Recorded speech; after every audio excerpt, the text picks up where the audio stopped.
Hello lovely people, ఎలా ఉన్నారు అందరూ? ఇవాళ నేను మీకు మామిడికాయ పులిహోర, కానీ ఇది ఒక చక్కటి పొడి వేసి ఎలా చేయాలో చూపిస్తానండి. ఈ పొడి వేసి మామిడికాయ పులిహోర మీరు ఒకసారి చేసుకొని చూడండి, అద్భుతంగా ఉంటుంది.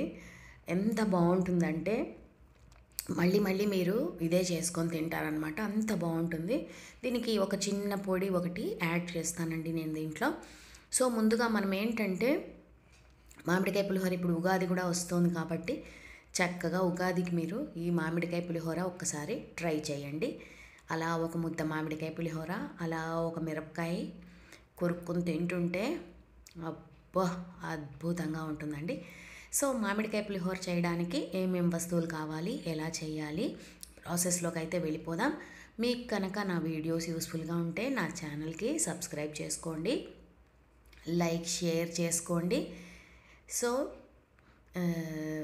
వీడియోలోకి అయితే వెళ్ళిపోదాం. గబగబా చూసేయండి, చకచకా చేసేయండి. ముందుగా మనం ఈ పొడి చేసుకోవడానికి ఏమేమి కావాలో చూద్దామండి.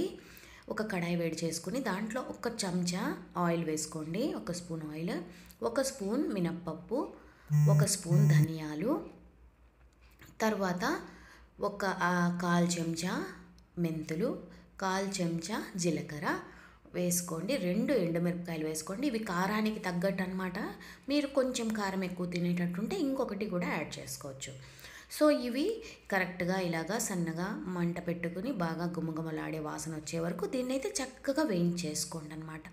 ఇప్పుడు మనం దీంట్లో ఒక స్పూన్ నువ్వులు, తెల్ల నువ్వులైనా వేసుకోవచ్చు, నల్ల నువ్వులైనా వేసుకోవచ్చు, ఒక స్పూన్ వేసుకోండి.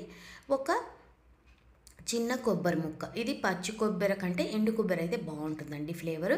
సో అవి వేయించుకుని పక్కన పెట్టుకొని బాగా చల్లారాక దాన్ని మీరు పొడి చేసుకొని పక్కన పెట్టేసుకోండి.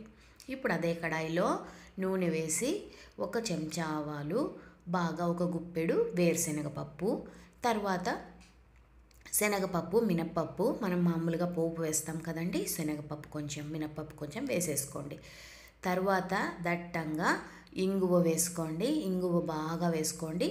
తర్వాత ఒక 4 పచ్చిమిరపకాయలు ఇలా నేను పొడుగుగా తడుక్కుని వేసుకున్నాను. తర్వాత ఒక 2 ఎండుమిరపకాయలు తుంచుకొని వేసుకున్నాను అనమాట. సో ఆల్రెడీ మనం పొడిలో కూడా 2 ఎండుమిరపకాయలు వేసుకున్నాం కదా. సో ఇప్పుడు మనం నూనెలో కూడా ఇలా మిరపకాయలు వేస్తే కారం సరిపోని వాళ్ళు అలా మిరపకాయలు కొరుక్కుని తినేదానికి సౌకర్యంగా ఉంటుంది.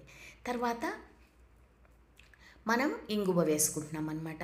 ఇంగువ వేసుకున్న తర్వాత దీంట్లో మనం మామిడికాయ ఉంటుంది కదండి, అది మనం ముందుగానే తురిమి పెట్టుకోవాలన్నమాట. నేను ఇవాళ మామిడికాయ ఇలా తురిమి పెట్టుకున్నాను. ఇది కలర్ అయితే ఎల్లోగా ఉంది, కానీ పులుపు అయితే చాలా ఎక్కువ ఉందండి.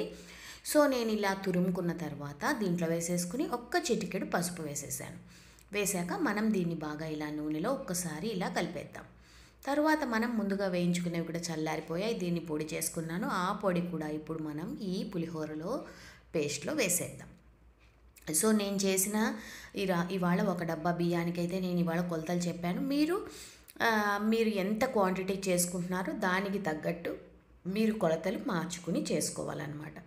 సో ఇలా నేను ఇప్పుడు ఈ నూనెలోనే ఈ పొడి కూడా వేసి కలిపేశాను. మనం ఉప్పు ఇప్పుడు వేసుకుంటున్నాం. మొత్తం పులిహోరకు సరిపడా ఉప్పు వేసేసుకుని దీన్ని బాగా కలిపేసుకొని ముందుగా ఉడికించి పెట్టుకున్న అన్నం పొడి పొళ్ళాడుతూ ఉండాలండి. అన్నం దీంట్లో వేసి చక్కగా కలిపేయండి. ఇది మామిడికాయ తురుము వేసిన వల్ల నిదానంగా ఇలాగా అన్నం మొత్తం బాగా కలిసేటట్టు చక్కగా కలిపేసుకోండి.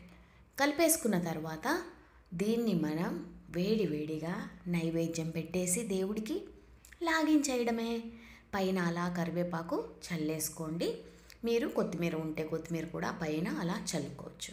సో గుమగుమలాడే మామిడికాయ పులిహోర రెడీ అయిపోయింది. ఇదైతే మనకి చాలా టేస్టీగా ఉంటుంది. మీరు తప్పకుండా ట్రై చేసి ఎలా వచ్చిందో నాకైతే కమెంట్స్ పెట్టండి. నెక్స్ట్ వీడియోలో మిమ్మల్ని కలిసేంత వరకు ఉంటానండి. మీ